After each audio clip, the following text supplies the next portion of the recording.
ওই সকল ঐতিহ্য হাজার না যত লাখ বছর ধরে ব্যবহৃত হোক না কেন, যে সকল ঐতিহ্য মিথ্যা সকল ঐতিহ্যকেই তারা ত্যাগ করেছিল। এই মঙ্গল শোভাযাত্রা সম্পূর্ণরূপে শিরক। আপনি যত বড় ইসলামিক দল পরিচয় দিয়ে হোক না কেন, যত বড় নাম দিয়ে মঙ্গল শোভাযাত্রা আনুন না কেন, এই মঙ্গল শোভাযাত্রা শিরক এবং শিরকই থাকবে। মূলত আপনারা বাংলাদেশের যত শাহবাগী দেখেন, ম্যাক্সিমাম শাহবাগ এই মঙ্গল শোভাযাত্রা শুরু করেন ঢাকা বিশ্ববিদ্যালয়ের চারুকলা অনুষদ। গরুর মাংস এবং 1 প্লেট গরম সাদা ভাত, এর থেকে ভালো খাবার আর কিছু হতেই পারে না। আজ 14ই এপ্রিল অর্থাৎ পয়লা বৈশাখ তথা বাংলা নববর্ষের প্রথম দিন। প্রতিবারই পয়লা বৈশাখ আসলে আমরা বাঙালিরা দুটি মতামতে বিভক্ত হয়ে যাই। একদল বলে পয়লা বৈশাখ আমাদের ধর্মের সাথে অর্থাৎ ইসলাম ধর্মের সাথে সম্পূর্ণরূপে সাংঘর্ষিক, তাই পয়লা বৈশাখ পালন করা সম্পূর্ণরূপে হারাম। আর অন্য একটি দল ঐতিহ্যের দোহাই দিয়ে বলে পয়লা বৈশাখ আমাদের ঐতিহ্যের অবিচ্ছেদ্য অংশ, তাই এই পয়লা বৈশাখের স্থান আমাদের ধর্মবর্ণ সবকিছুর ঊর্ধ্বে। এমনকি তারা আসমানি কিতাব থেকেও পয়লা বৈশাখের গুরুত্বকে অনেক বেশি দেন এবং যার কারণে তারা আল্লাহকে অস্বীকার করতে রাজি, কিন্তু পয়লা বৈশাখকে পালন না করে থাকতে পারবে না। এবং এই পয়লা বৈশাখের বিরুদ্ধে কেউ কথা বলতে গেলেই তারা তাকে জঙ্গি সহ বিভিন্ন ধরনের ট্যাগ দিতে থাকে। আজকের ভিডিওতে আমরা এই পয়লা বৈশাখ নিয়ে কথা বলতে চলেছি। ফার্স্টে একটি টপিক দিয়ে শুরু করছি। আমাদের এই বাংলাদেশে 90%-এরও বেশি মানুষ মুসলিম, কিন্তু এই বাংলার ইতিহাস পড়লে দেখা যায় খুব বেশি বছর হয়নি এই বাংলা ইসলামের আলো এসেছে। তার পূর্বে এই দেশের মানুষ বিভিন্ন ধর্ম এবং সংস্কৃতিতে বিভক্ত ছিল এবং সেই সব ধর্ম এবং সংস্কৃতি পালন করতেছিল। কিন্তু যখনই এই বাংলায় হেদায়েতের আলো আসলো, আমাদের পূর্বজরা সত্য সম্পর্কে অবগত হলো, সত্য চিনতে পারলো, তখন তারা ওই সমস্ত ধর্মকে ত্যাগ করে ইসলাম ধর্ম গ্রহণ করলো এবং সত্যের পথে আসলো। তারা ওই সমস্ত ধর্মকে এই জন্যই ত্যাগ করলো কারণ তারা বুঝতে পেরেছিল ওই সমস্ত ধর্ম মিথ্যা এবং ইসলামী সত্যের ধর্ম। আমাদের পূর্বজরা যখনই মিথ্যা ত্যাগ করে সত্যের পথে আসলো, তারই সাথে সাথে তারা সকল মিথ্যা ঐতিহ্যকে ত্যাগ করেছে। ওই সকল ঐতিহ্য হাজার না যত লাখ বছর ধরে ব্যবহৃত হোক না কেন, যে সকল ঐতিহ্য মিথ্যা সকল ঐতিহ্যকেই তারা ত্যাগ করেছিল। কিন্তু একটি দেশে সংস্কৃতি ঐতিহ্য থাকতেই পারে, সেটা খুবই অস্বাভাবিক কিছু না। এবং ইসলামও বলে ইসলাম ধর্মের সাথে সাংঘর্ষিক না এমন কোন রীতিনীতি আমরা চাইলেই পালন করতে পারি, এতে কোনো বাধা নেই। এমনকি রাসূলুল্লাহ সাল্লাল্লাহু আলাইহি ওয়াসাল্লামও আরবের বেশ কিছু ঐতিহ্যকে মৌনভাবে সমর্থন দিয়েছেন ইসলামের সাথে সাংঘর্ষিকতা না থাকায়। তিনি কখনই ওই সমস্ত ঐতিহ্য পালনে নিষেধাজ্ঞা পালন করেননি, কারণ ওই সকলের সাথে ধর্মীয় কোনো সাংঘর্ষিকতা ছিল না। তো এখন আমাদের প্রথম প্রশ্নে আসি। অনেকে একদম পয়লা বৈশাখকে হারাম বলে। এখন পয়লা বৈশাখের ইতিহাস যদি আমরা জানতে যাই, বাংলা বছরের প্রবর্তন করেছিলেন সম্রাট আকবর এবং এই পয়লা বৈশাখ মূলত তখন পালন করা হতো খাজনা আদায় এবং পরবর্তীতে হালখাতার জন্য। তো খাজনা আদায়ের জন্য পয়লা বৈশাখ কিভাবে পালিত হতো? প্রতি বছরে খাজনা আদায়ের জন্য জমিদাররা বছরের শেষের দিকে এবং নতুন বছরের প্রথমের দিকে একটা নির্দিষ্ট টাইমে খাজনা আদায় করত এবং এই খাজনা আদায়কে আর উৎসব মুখর করে তোলার জন্য তারা পয়লা বৈশাখে বিভিন্ন উৎসব পালন করতেন, যাতে খাজনা দানকারীরা উৎসাহিত হয়ে নিজ থেকে খাজনা দান করে। মূলত পয়লা বৈশাখে জমিদাররা খাজনা তুলতেন এবং বিনিময়ে যারা খাজনা দিতেন তাদের মিষ্টি মুখ করাতেন, এরকমই একটা রীতি ছিল। তার পরবর্তীতে যখন জমিদারি প্রথা বিলুপ্ত হলো, তখন পয়লা বৈশাখ মূলত হালখাতার জন্য ব্যবহৃত হতো। তো হালখাতা সম্পর্কে আমরা সবাই জানি। হালখাতা কি? তো বছরের শেষের দিকে হলো ব্যবসায়ীরা হিসাব নিকাশ করে এবং সবাইকে আমন্ত্রণ পাঠায় যে পয়লা বৈশাখে আপনারা দোকানে আসুন, মিষ্টি মুখ করুন এবং আপনাদের বকেয়া পরিশোধ করুন। এই জন্যই হলো মূলত পয়লা বৈশাখ ব্যবহৃত হয়ে আসতো। এখানে হলো ধর্মের সাথে পয়লা বৈশাখের কোনো সাংঘর্ষিকতা খুঁজে পাওয়া যায় না। তো পয়লা বৈশাখ যেহেতু বাংলা নববর্ষের প্রথম দিন, তো কেউ চাইলে পালন করতেই পারে, এটা খুবই স্বাভাবিক ব্যাপার, অস্বাভাবিক কিছু না। তারপরে পয়লা বৈশাখের আরেকটা সংস্কৃতির মধ্যে আসি, যেটা হলো পান্তা ইলিশ। হ্যাঁ, তো দেখেন পান্তা ইলিশ এটা একটা নর্মালি একটা খাবার। এখানে দুইটা খাবারের মধ্যে একটা খাবার হারাম না।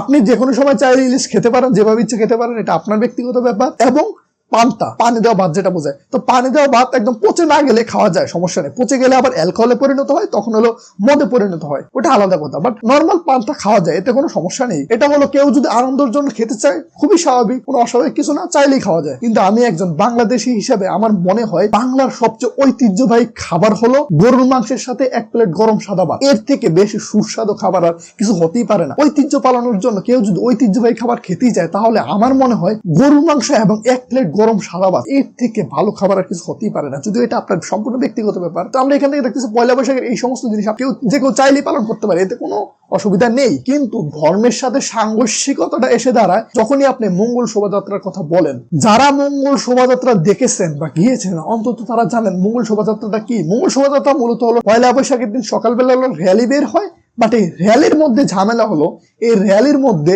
বিভিন্ন ধরনের প্রাণীর প্রতিকৃতি থাকে। তো এই প্রাণীর প্রতিকৃতির মধ্যে আছে ঝামেলা।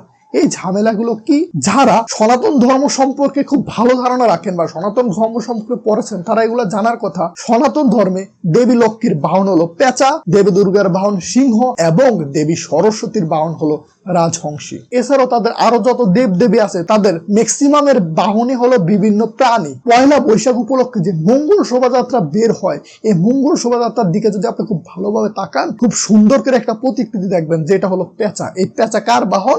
এই পেঁচা হলো দেবী লক্ষ্মীর বাহন। এবং বাকি যে সকল বাহনগুলোর নাম আমি বলেছিলাম ওগুলো কিন্তু এখানে থাকে প্রতিকৃতিতে। ইসলাম ধর্মের প্রতিকৃতি ব্যবহার করা সম্পূর্ণরূপে হারাম, প্রতিকৃতি তৈরি করা শিরক। এই পয়লা বৈশাখের এই যে মঙ্গল শোভাযাত্রা আছে, এই মঙ্গল শোভাযাত্রার সাথে সনাতন ধর্মের খুব ভালো একটা মিল পাওয়া যায়। এছাড়া আমাদের প্রতিবেশী দেশ ভারতের একটি বিখ্যাত পত্রিকা আনন্দবাজার পত্রিকা তাদের একটা শিরোনামে পয়লা বৈশাখে পালিত মঙ্গল শোভাযাত্রাকে অষ্টমীর সাথে তুলনা করেছিল। আপনি যদি নিজের মাথা ব্যবহার করেন তাহলে খুব সহজেই বুঝতে পারবেন এই মঙ্গল শোভাযাত্রার সাথে সনাতন ধর্মের খুব ভালো একটা মিল রয়েছে। তো এখানেও সমস্যা নাই, কিন্তু সমস্যা হলো এই সমস্ত প্রতিকৃতিগুলো সবগুলোই শিরক। এই মঙ্গল শোভাযাত্রা মূলত এই কারণেই পালন করা হয়। এবং অনেকে এই যে পয়লা বৈশাখকে বলে থাকে, পয়লা বৈশাখের এই মঙ্গল শোভাযাত্রাকে বলেন এটা নাকি আমাদের ঐতিহ্যের অংশ। আপনি যদি খুব ভালো করে খোঁজ নেন দেখতে পারবেন এই মঙ্গল শোভাযাত্রা সর্বপ্রথম পালিত হয় 1989 সালে এবং এটা শুরু করেন ঢাকা বিশ্ববিদ্যালয়ের চারুকলা অনুষদ। আর এই চারুকলা অনুষদ হলো সেই অনুষদ যেখানে বাংলাদেশের সবচেয়ে বেশি শাহবাগী জন্মায়। মূলত আপনারা বাংলাদেশের যত শাহবাগী দেখেন ম্যাক্সিমাম শাহবাগী আসে এই ঢাকা বিশ্ববিদ্যালয় চারুকলা অনুষদ থেকে। বিশ্বাস না হলে ঢাকা বিশ্ববিদ্যালয় চারুকলা অনুষদ থেকে ঘুরে আসতে পারেন একদিন। এইখান থেকে একদম ক্লিয়ারলি বলা যায় মঙ্গল শোভাযাত্রা হলো সম্পূর্ণরূপে শিরক। আর এই মঙ্গল শোভাযাত্রা আমাদের ঐতিহ্য অংশ হওয়ার কোনো প্রশ্নই আসে না, কারণ এই মঙ্গল শোভাযাত্রা শুরু হয়েছে কত সাল থেকে? 1989 সাল থেকে। যেখানে আমাদের বাঙালির ঐতিহ্য বলতে আমাদের 1000 বছরের ঐতিহ্যকে আমরা বুঝাই, তো সেখানে এই 30-40 বছরের শুরু হওয়া একটি মঙ্গল শোভাযাত্রা কখনোই আমাদের ঐতিহ্য অংশ হতে পারে না, এবং যেটি সম্পূর্ণরূপে আমাদের ইসলাম ধর্মের সাথে সাংঘর্ষিক। এখন আবার এই মঙ্গল শোভাযাত্রাকে নাম পরিবর্তন করে বৈশাখী শোভাযাত্রা, আবার এক দল এই মঙ্গল শোভাযাত্রার নাম পরিবর্তন করে বৈশাখী আকবর নামে পালন করতে চাচ্ছে। তো আপনি এই মঙ্গল শোভাযাত্রাকে যেই নামে পালন করুন না কেন, মঙ্গল শোভাযাত্রাই এই মঙ্গল শোভাযাত্রা সম্পূর্ণরূপে শিরক। আপনি যত বড় ইসলামিক দল পরিচয় দিয়ে হোক না কেন, যত বড় নাম দিয়ে মঙ্গল শোভাযাত্রা আনুন না কেন, এই মঙ্গল শোভাযাত্রা শিরক এবং শিরকই থাকবে। তাই আমি বাংলাদেশ জামায়াত ইসলামী এবং ইসলামী ছাত্র শিবিরের প্রতি আহ্বান জানাবো এই মঙ্গল শোভাযাত্রা পালন না করার, এবং সবার প্রতি অনুরোধ করবো মঙ্গল শোভাযাত্রা থেকে বিরত থাকার। এছাড়া পয়লা বৈশাখ উপলক্ষে যে মেলা উদযাপিত হয়, ওই মেলা ম্যাক্সিমাম ক্ষেত্রে দেখা যায় হলো ভ্যাপনা, এবং ওই মেলার বিভিন্ন জিনিসের সাথে আছে আমাদের ধর্মীয় সাংঘর্ষিকতা। এবং ওই মেলায় বাংলার ঐতিহ্যের নাম দিয়ে যে পুতুল তৈরি করা হয়, যে পুতুলকে বাংলার বেশি ঐতিহ্যের অংশ দেখানো হয়, এই পুতুল তৈরিও সম্পূর্ণরূপে শিরক। তো এইখানে আমি এটাও বলবো পয়লা বৈশাখ পালন করলেও এই মেলা উদযাপন না করাই বেটার। আজকের ভিডিওর মূল সামারি হলো আমরা পয়লা বৈশাখ পালন করতে পারি ততক্ষণ পর্যন্ত আমরা আমাদের ধর্মীয় সাংঘর্ষিক কাজগুলো না করব।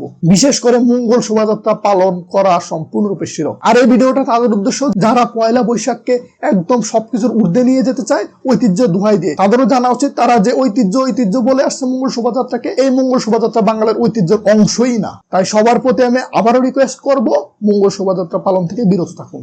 ধন্যবাদ ভিডিওটি দেখার জন্য। আল্লাহ হাফেজ।